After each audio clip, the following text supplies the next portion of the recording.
নাটোরের লালপুরে ট্রাক ও মোটরসাইকেলের মুখোমুখি সংঘর্ষে প্রাণ হারিয়েছেন ৩ বন্ধু। দুর্ঘটনাটি ঘটে মঙ্গলবার দুপুরে পাবনা ঢাকা মহাসড়কে।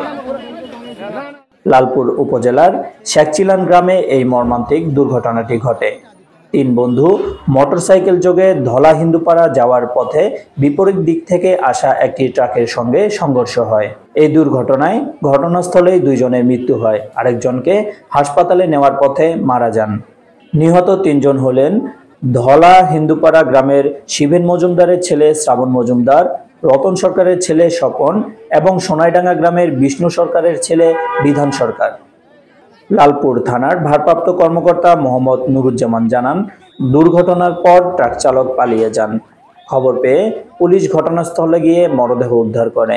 এই ঘটনায় প্রয়োজনীয় আইনি কার্যক্রম চলছে।